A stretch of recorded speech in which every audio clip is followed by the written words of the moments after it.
এখন কটা বাজে বলুন তো? তো ধরুন আপনি এখন বললেন, আমি দেখে নিই কয়টা বাজে। এখন বাজে 4:32, 4:32, প্রায় 4:30 পার হয়ে, 4:30 প্রায় না, 4:30 তো পার হয়ে গেছে, 4:32 ধরুন। তো আপনি যদি 4:32 ইংরেজিতে বলতে চান তাহলে কীভাবে বলবেন? হয়তো বলবেন যে 4:32। হ্যাঁ, 4:32 বললে বুঝবে না বলুন? বুঝবে ইনশাআল্লাহ। আবার আপনি যদি এভাবে বলেন যে 4:32, এটাও হবে। তো এটাই কিন্তু স্ট্যান্ডার্ড, যে 4:32।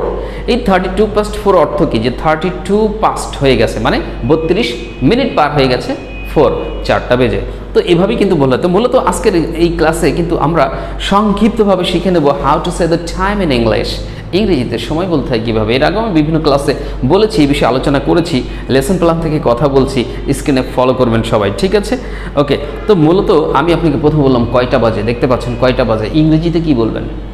হয়তো কেউ বলবেন যে what is the time now by your watch. অনেক বড় বাক্য, what is the time now by your watch, অত বড় বাক্য বলার দরকার নাই। সংক্ষেপে কি বলা যায়? সংক্ষেপে বলবেন টাইম প্লেস। কয়টা বাজে? Time place. এই তো, কত সুন্দর, সহজে বলা যেতে পারে, ঠিক আছে? আচ্ছা, what time is it, what time is it now, এরকম নানান কথাও বলা যেতে পারে, বাট আমি বলবো স্কিপ দ্যাট, বাদ দিয়ে সংক্ষেপে টাইম প্লিজ। খুব সুন্দর। ওকে। তো এখন আপনি বলতে চাচ্ছেন যে এইভাবে যে 10:20, স্ক্রিনে দেখুন কয়টা বাজে? 10:20। ইংরেজিতে কীভাবে বলবেন লিখতে পারবেন কমেন্টে?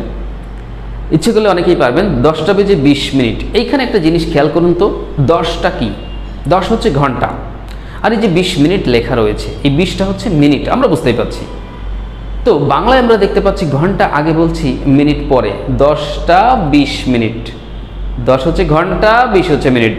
ঘন্টা আগে, মিনিট পরে। বাট ইংরেজিতে আপনি একটু উল্টে দেন, মিনিট আগে বলুন, যে কয় মিনিট হয়ে গেছে, তারপরে ঘন্টাটা বলুন।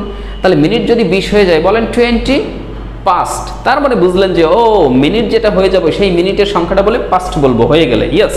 20 বেজে গেছে তো 20 পাস্ট, 20 বেজে গেছে তো 20 পাস্ট। কয়টা বেজে 20? 10টা। জাস্ট বলে দেন 10। তাহলে 20 পাস্ট 10, 20 পাস্ট 10 মানে কি? 10:20 নাকি 20:10? 20:10 তো আর হয় না। ওকে, 10:20। তাহলে 20 পাস্ট 10, 10:20। এবার আপনি যদি বলেন স্যার আমি যদি এভাবে না বলে ব্যাপারটা এরকম বলি যে ইট ইজ 10:20, হ্যাঁ সেটাও হয়। যদি আপনার কাছে এটা সহজ মনে হয় তো আপনি ব্যবহার করতেই পারেন। কারণ কি, ইংলিশের ল্যাঙ্গুয়েজের বিষয়টা আমি এরকম বলি যে ইংলিশটা আসলে কি, ইটস আ ল্যাঙ্গুয়েজ, এটা একটা ভাষা। তো আপনি যেভাবেই বলেন না কেন, বলে যদি আপনি আপনার মনের ভাব, মানে বলার পর মনের ভাবটা যদি প্রকাশ করতে পারেন, so that's enough. And this is called communicative competence, তাই না? কম্পিটেন্স তো এটাই। সো এই কারণে আপনারা যেভাবে পারেন বলবেন, তবে যেন সঠিকভাবে আপনার মনের এক্সপ্রেশনটা প্রকাশ করতে পারেন, সেটা যেন হয়। ওকে, তাহলে মূলত স্ট্যান্ডার্ড যেটা, সেটা হচ্ছে যেটা বললাম 10:20, 20 পাস্ট 10। ওকে, লেসন প্ল্যানে পরবর্তী বাক্য যেটা রয়েছে, এবার এইখানে আপনি এবার বলবেন, হ্যাঁ আমি বাক্য বলবো, স্ক্রিনে দেখবেন আর কমেন্টে হচ্ছে লেখার চেষ্টা করুন। 8:10 বাজে। যেহেতু শেখালাম এইমাত্র যে কীভাবে বলতে হয়, যে মিনিটটা বলে পাস্ট বলবেন। 8:10 বাজে। এখানে 8 হচ্ছে ঘন্টা আর 10 হচ্ছে মিনিট, তাহলে 10 পাস্ট 8। যারা বলেছেন বা লিখছেন তারাই কারেক্ট। 10 পাস্ট 8, এটাই সঠিক। ওকে, তাহলে 8:10 বাজে, 10 পাস্ট 8। এখন এইবার আমি যদি বলি 8:30 বাজে, বলুন তো কী হবে? 8:30। তখন হয়তো এতক্ষণ যেভাবে শিখিয়েছি তার আলোকে হয়তো বলবেন যে স্যার 30 পাস্ট 8। যেহেতু 30 মিনিটস হয়ে গেছে, আমি বলবো এটাও হয়। কিন্তু এই যে 30 পাস্ট 8, এটাকে না বলে এই 30 মিনিট যখন হয়ে গেছে, তখন এটা 1 ঘন্টার কতটুকু? অর্ধেক না? মানে 60 মিনিটে তো 1 ঘন্টা, তা 30 মিনিট যদি হয়ে যায়, যেমন 8:30 বললাম, তা 30 মিনিট যদি চলে যায়, তাহলে অর্ধেক চলে গেছে। অর্ধেক ইংরেজি হাফ, তাহলে বলেন হাফ। হাফ চলে গেছে, তাহলে পাস্ট। 30 পাস্টের জায়গায় বলেন হাফ পাস্ট 8। এই তো হয়ে গেল হাফ পাস্ট 8। 8:30 বাজে বা 8:30। ওকে, হাফ পাস্ট 8। আবার 30 পাস্ট 8 বললেও হবে, সমস্যা নাই, ঠিক আছে? যেটাকে আপনি কমফর্ট ফিল করেন, নো প্রবলেম। তাহলে আমরা ওটা বললাম যে 30 পাস্ট 8। ওকে, আচ্ছা, অথবা হাফ পাস্ট 8, তবে হাফ পাস্ট 8টা স্ট্যান্ডার্ড। পরবর্তী বাক্যটা আমি একটু বলছি।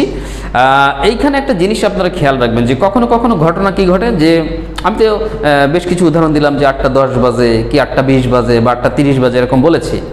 কিন্তু কখনো যদি দেখেন যে 8:15 বেজে এরকম বলা আছে, সেটা 8:15 হোক, 5:15 হোক, 4:15 যাই না হোক না কেন, যদি 15 মিনিট হয়ে যায়, এই 15 মিনিটটা আসলে কতটুকু হয়? 1 ঘন্টার। 1 ঘন্টাকে 4 ভাগে ভাগ করলে এক ভাগে কয় মিনিট পড়ে? 4, 15, 60, তাহলে 15 মিনিট পড়ে। তাহলে 4 ভাগের 1 ভাগ না এটা? হ্যাঁ, 4 ভাগের 1 ভাগ। তো 4 ভাগের 1 ভাগ তো চলে যাচ্ছে। এই যে 4 ভাগের 1 ভাগ অর্থাৎ 1/4, কি বলি আমরা এটাকে বাংলায়? 1/4। এটাকে আমরা আবার ইংরেজিতে বলতে পারি কোয়ার্টার। কি বলতে পারি? কোয়ার্টার।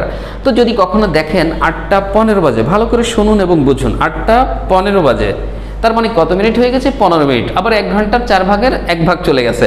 তো আপনি যদি বলেন স্যার আমি 15:08 বলবো, হ্যাঁ সেটা হবে। আমি যেভাবে শিখিয়েছি সেই নিয়মের আলোকে আপনি এটা বললেই বলতে পারেন যে 8:15 বাজে, 15:08। কিন্তু আমি বলবো এখানে আরও স্ট্যান্ডার্ড করে বলুন, ওই যে 15 মিনিটকে আমরা কি বলতে পারি? 4 ভাগের 1 ভাগ, কোয়ার্টার বলতে পারি। তাহলে বলুন 8:15। 8:15 বাজে, 8:15, 8:15। ওকে, তার মানে স্ট্যান্ডার্ড কোনটা, সিম্পলি আপনি নর্মালি কোনটা বলতে পারেন সেটাও আমি বলে দিলাম। তাহলে বললেন যে 15:08 অথবা বলতে পারেন 8:15, এটা বলা যাবে। ওকে, আচ্ছা, এরপরে 8:15 হয়ে গেল। এখন কখনো কখনো যদি এর পরবর্তীতে আপনি দেখেন যে 8টা একটা রাউন্ড ফিগার হয়ে গেছে, বুঝছেন? কখনো হয় না যে রাউন্ড ফিগার হয়ে গেছে, কিন্তু রাউন্ড ফিগারে আমি একটু পরে যাচ্ছি, তার আগে আমি একটু অন্য কথা বলি যে 8:15 বেজে গেছে, কিন্তু এইখানে যদি এমন হয় যে 15 মিনিট বাকি আছে, 8টা বাজতে 15 মিনিট বাকি আছে, এতক্ষণ যেটা বুঝাচ্ছিলাম যে 8:15 বেজে গেছে, 8:15, কিন্তু যদি কখনো দেখেন 8টা বাজতে 15 মিনিট বাকি আছে, তার মানে অ্যাকচুয়াল সেটা কত বলেন তো? 7:45 না? 7:45। তো এখন 7:45 বাজে, তার মানেই কিন্তু 8টা বাজতে 15 মিনিট বাকি আছে। আবার তার মানে এটাকে আবার বলা যায় 8:45। 8টা বাজতে 15 মিনিট বাকি আছে। আর যখন 8:15 বেজে গেছিল, একটু আগে যেটা বোঝাইছিলাম, ওটা তো 8:15 ছিল, মানে 8:15 হয়ে গেলে সেটা 8:15 বলা যায়। ওকে, যেটাকে বলছিলাম যে 8:15। তাহলে 8:15 বা 8:15 হচ্ছে 8:15, কিন্তু যখন 8টা বাজতে 15 মিনিট বাকি থাকবে বা 7:45 বাজবে, তখন তো 15 মিনিট বাকি আছে, তার মানে কোয়ার্টার অংশটা 4 ভাগের 1 ভাগ বাকি আছে। তাহলে বলবেন 8:15, 8:15, 8:15, এই 8:15 মানে কিন্তু 7:45, কি তাই না? এবার আপনি যদি এরকম বলেন যে স্যার এই 8:15 না বলে আমি যদি 7:45 যে 7:45 বলি, ওটাও হয়। ওই 7:45 যা, ওই 8:15 তো তাই, লাওয়ার কদু তো, বিষয়টা তো এই। তাহলে আপনি স্ট্যান্ডার্ডভাবে বলেন যে 8:15, 8:15, এই তো হয়ে গেল। তো এইভাবে বলবেন।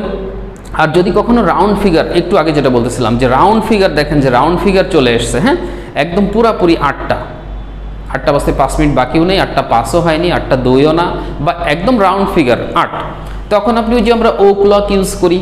এখন 8টা বাজে, বললেন নাও ইটস 8 o'clock, সংক্ষেপে ইটস 8 o'clock, 8টা বাজে, 8 o'clock। এই যে ও ক্লক দেখছেন আপনারা, বড় হাতের ও, অ্যাপোস্ট্রফি বলতে এখানে ঊর্ধ্ব কমা যেটা আপনারা দেখতে পাচ্ছেন, তারপরে হচ্ছে ক্লক লেখা আছে। এখন এই যে বড় হাতের ও দেয়া রয়েছে, এই ওটা দ্বারা আসলে কি বোঝায়? আমরা অনেকে এটা নিয়ে কনফিউজড হই যে এই ওটা কি, যে 8 o'clock, 10 o'clock, 5 o'clock, এই ও ক্লক বলি না, এই ও কেন? কেউ কেউ হয়তো বলবেন স্যার ওইটা হচ্ছে ওই যে ও মানে ঘড়ি গোল হয় তো, তাহলে হচ্ছে এই জন্যই ও দিয়েছে। না স্যার, ওই যে ঘড়ি কাটা তো চারিদিকে ঘোরে, গোল হয়ে ঘোরে, এই জন্যই মনে হয় ও দিয়েছে। না, নানান কথা বলা যায় নিজে নিজে মাথা থেকে বানিয়ে বানিয়ে, কিন্তু আসলে এক্স্যাক্ট এটা কোনো সঠিক বিষয় না। একটু মজা করলাম।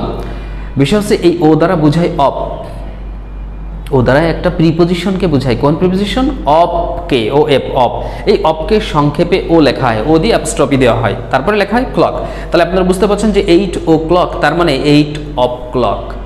এই 8টা বেজেছে কার? ঘড়ির। কার 8টা বেজেছে? ঘড়ির 8টা। এই ঘড়ির 8টা মানে তাহলে 8 o'clock, যেটাকে অফের জায়গায় সংক্ষেপে আমরা ও লিখতেছি। হোপ ইউ আন্ডারস্ট্যান্ড, আশা করি বুঝতে পেরেছেন। তাহলে 8 o'clock গেল, এটা আমরা কখন বলবো? ক্লক রাউন্ড ফিগারে বলবো। Thank you. আচ্ছা, আর দেখি লেসন প্ল্যানে আর কোনো আলোচনা আমি এখানে রেখেছি কিনা। হ্যাঁ, আচ্ছা, কয়েকটা বাক্য আমি বলি। এখন আপনি যদি এইভাবে একটা বাক্য বলেন যে 10টা বাজতে 20 মিনিট বাকি আছে, আর বাকি থাকলে কি বলবো? বেজে গেলে কি বলবো? পাস্ট না, যে 10:20 বেজে গেছে, তখন তো 20 past 10 বলবেন। 10:20 কত বাজে? 10:20, 20 past 10।